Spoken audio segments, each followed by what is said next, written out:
स्वागतम बच्चों, मैं उमाशंकर तिवारी, तुम्हारा कक्षा अध्यापक एवं हिंदी शिक्षक। आज हम लोग पाठ्य पुस्तक के गद्य खंड के निबंध से धूमकेतु पाठ को देखेंगे, उस पर अपनी राय को रखेंगे, विचार विमर्श करेंगे।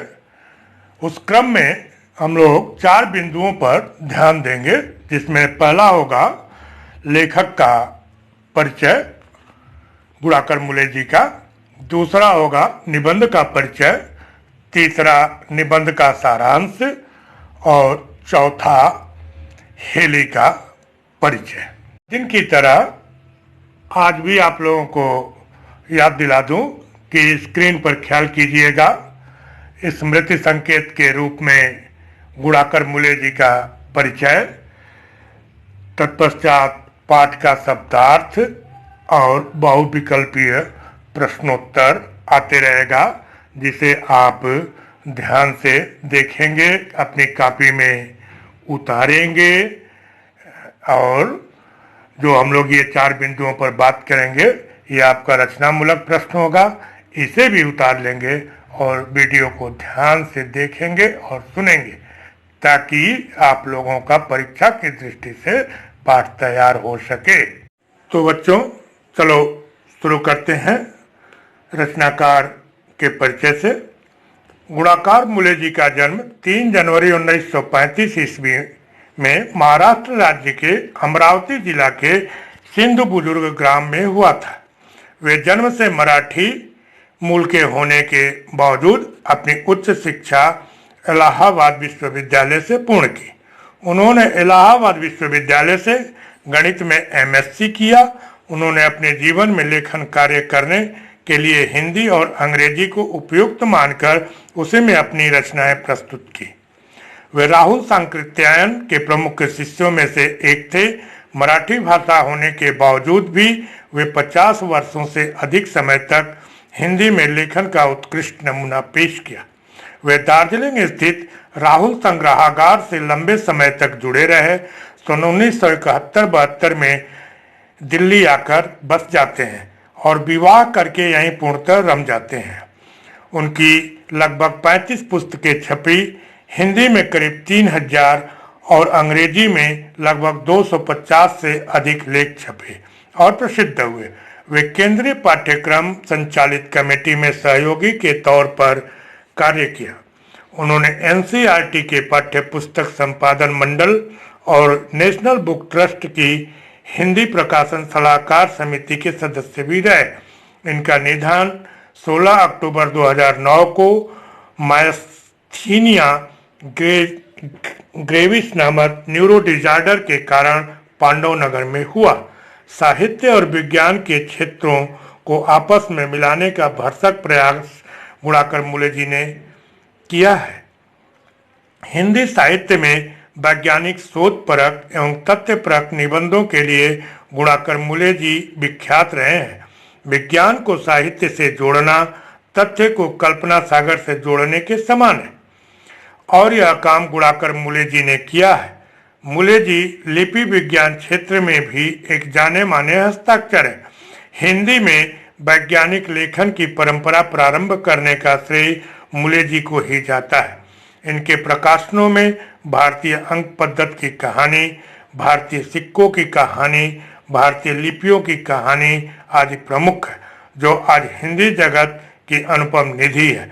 इनके वैज्ञानिक निबंध छात्रों को विज्ञान की तरफ भी आकर्षित करते हैं। इनके शोधपरक निबंध अनेक वैज्ञानिक तथ्यों की जानकारी प्रदान करते हैं। अपने वैज्ञानिक रचना संसार तथा हिंदी जगत में इसके प्रवेश के कारण मूले जी अत्यंत सम्मानित लेखक एवं निबंधकार के रूप में जाने जाते हैं।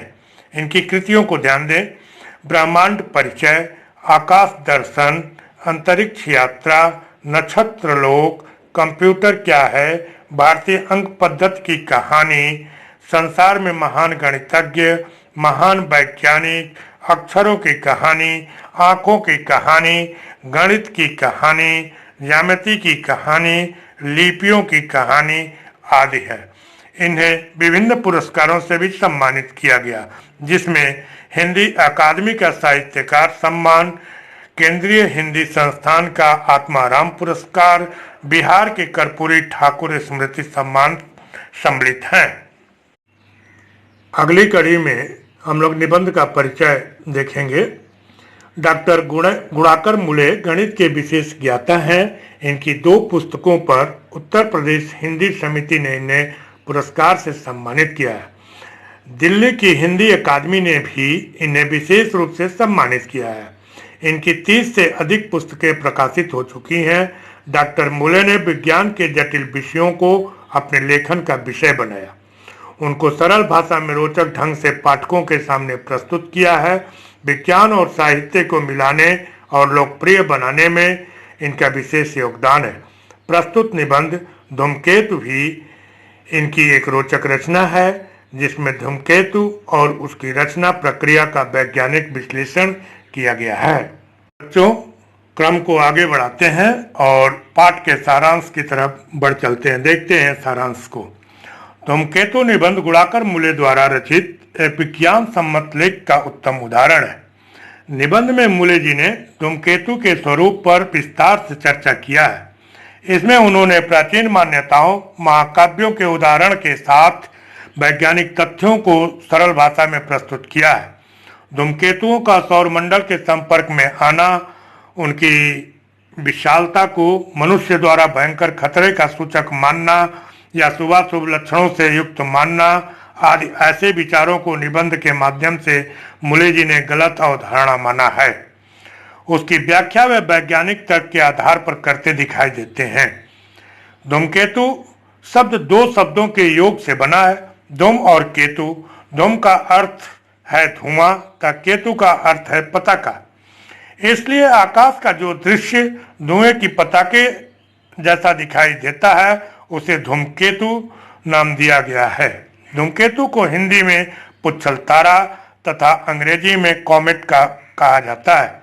कॉमेट शब्द यूनानी भाषा के कोमेस शब्द से बना है, जिसका अर्थ है लंबे बालों वाला होता है। धूमकेतु शब्द का प्रयोग अत्यंत पुराना है। अथर्ववेद में तथा महाभारत में इसका जिक्र होता है। भारतीय मनीषियों में सर्वप्रथम बड़ा मिहिर ने अपने ग्रंथ बृहत संहिता के केतु 4 अध्याय में विनाशक धूमकेतुओं की जानकारी दी। वे धूमकेतुओं के उदय एवं अस्त को लेकर इतना आश्वस्त थे कि उनका उदय अस्त गणित की विधि से नहीं लगाया जा सकता था। धूमकेतु सर्वदा से सभी के लिए भय के कारक बने रहे, जिसके कारण पुराने ग्रंथों में इनके बारे में काफी जानकारी मिली।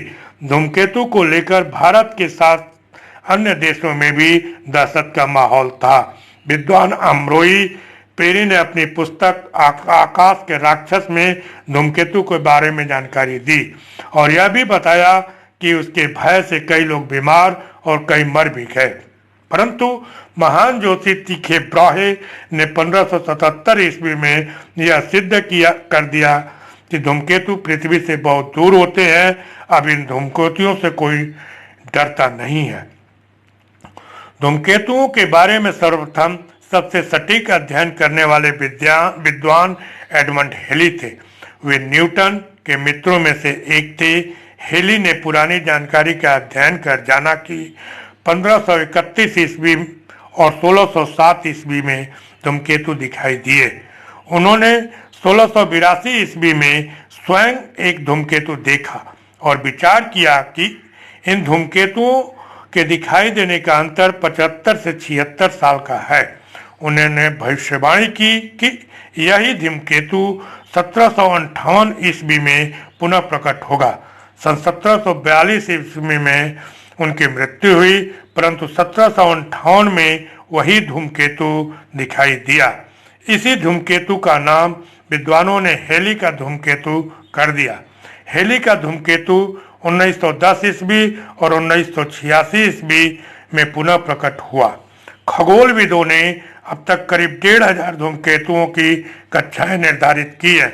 सभी धूमकेतु अत्यधिक अंडाकार कक्षा में सूर्य की परिक्रमा करते हैं। कुछ धूमकेतु बहुत छोटी अंडाकार कक्षा में सूर्य की परिक्रमा करते हैं, लेकिन ऐसे धूमकेतु को अक्सर अपनी जान से हाथ धोना पड़ता है। सूर्य के प्रभाव में आकर वे विनष्ट हो जाते हैं। अपनी कक्षा पर पृथ्वी जब सूर्य का चक्कर लगा रही होती है, तभी कभी कभी इनके पिंड धरती की तरफ आती हैं, जिसे उल्कावृष्टि का नाम दिया जाता है। सोवियत संघ ने धूमकेतु के अध्ययन के लिए अपने द्वैविहे अर्थात वीनस और टेली नामक अंतरिक्ष यान भेजे। वहीं यूरोपीय अंतरिक्ष एजेंसी ने जोतो नाम का अंतरिक्ष यान भेजे। 1986 ईस्वी में उस वक्त हेली के धूमकेतु के पास स्वचालित यान भेजे गए। इन यानों में सोवियत संघ के बीहे ने जोतो को धूमकेतु के निकट पहुंचा दिया। जोतो ने जो जानकारी इकट्ठी की, उससे यह ज्ञात हुआ कि हेली के धूमकेतु का नाभिक 16 × 9 किलोमीटर है। इस धूमकेतु से प्रति सेकंड 10 टन धूल और 30 टन गैसें उत्सर्जित होती है, जो इसकी लंबी पूंछ का सृजन करती हैं। हेली के धूमकेतु का चक्रण काल करीब 54 घंटे है। हेली का यह धूमकेतु पुनः 2062 ईस्वी में पृथ्वी और सूर्य के समीप आएगा। तब इसके नजदीक शायद मानव को भेजना संभव हो सकेगा। धूमकेतु सच्चे अर्थों में हमारे ही बृहद सौर मंडल का हिस्सा है, जो एक नियम के तहत सूर्य की परिक्रमा करता है। उनका आकाश में दिखना किसी अशुभ सूचना का परिचायक न होकर एक घटना मात्र है। इससे भयभीत होने की या बीमार पड़ने की कोई आवश्यकता नहीं है। तो बच्चों, ये रहा सारांश। जो क्रम को आगे बढ़ाते हैं और ये क्रम को आगे बढ़ाने के क्रम में एडमंड हेली के परिचय से परिचित होते हैं। सुविख्यात वैज्ञानिक आइजैक न्यूटन के एक मित्र या दोस्त थे एडमंड हेली। न्यूटन के गुरुत्वाकर्षण सिद्धांत के प्रकाशन में हेली की बहुत बड़ी भूमिका थी। वह भी बड़ा वैज्ञानिक था। धूमकेतुओं के विषय में अध्ययन करते हुए हेली इस सिद्धांत पर पहुंचे कि ग्रहों की तरह धूमकेतु भी हमारे सौर मंडल के सदस्य हैं और ये सूर्य की परिक्रमा करते हैं। हेली ने सोचा कि सूर्य के गुरुत्वाकर्षण के कारण आकाश के ग्रह सूर्य की परिक्रमा करते हैं और एक निश्चित समय में सूर्य की परिक्रमा संपूर्ण करते हैं। इस प्रकार धूमकेतुओं को भी एक निश्चित समय में सूर्य की परिक्रमा संपूर्ण कर लेनी चाहिए। हेली जिस धूमकेतुओं के विषय में चर्चा कर रहे थे, वह 1531 ईस्वी, 1607 ईस्वी और 1682 ईस्वी में आकाश में स्पष्ट हुआ था। इसमें 76 और 75 साल का अंतर है, इसलिए उसे फिर 1758 ईस्वी में स्पष्ट होना चाहिए था। और सचमुच वह धूमकेतु 1758 ईस्वी में आकाश में स्पष्ट हुआ। हेली ने आविष्कार किया कि धूमकेतु के कुछ प्रधान विशेषताएं ग्रह जैसा ही है और इस प्रकार धूमकेतु भी ग्रहों की तरह हमारे सौर मंडल का सदस्य है और सूर्य की परिक्रमा करता है। बच्चों, आज हम लोगों ने पाठ्य पुस्तक में जो धूमकेतु निबंध है उसके विषय में विचार किया और उस क्रम में हम लोगों ने लेखक का परिचय देखा, निबंध का परिचय देखा, निबंध का सारांश देखा और एडमंड हेली से परिचित हुए। अब थोड़ा सा फिर आपको याद दिलाएं, स्क्रीन पर ख्याल कीजिएगा। रचनाकार का परिचय जो है स्मृति संकेत के रूप में आ रहा होगा, उसके साथ पाठ का शब्दार्थ तथा बहुविकल्पीय प्रश्न, जिसे कॉपी में उतार कर तैयार करेंगे और पाठ को ध्यान से 2 से 3 बार बहुत ही ध्यान से शुद्ध उच्चारण के साथ पढ़ेंगे तथा वीडियो को ध्यान से देखेंगे और सुनेंगे, ताकि अंततोगत्वा तो परीक्षा देनी है, तो पाठ भी हमारा तैयार परीक्षा के उद्देश्य से ही होना चाहिए। और हमें पूरा विश्वास है कि अगर इस तरीके से अगर आप पाठ को तैयार करेंगे तो वो परीक्षा की दृष्टि से पूर्णतः तैयार हो जाएगा। और ये जिन चारों बिंदुओं पर हम लोगों ने विचार किया है, ये आप लोगों के रचनामूलक प्रश्न हैं। इन्हें भी आप लोग कॉपी में उतार लीजिएगा और रिवाइज करते रहिएगा, देखते रहिएगा।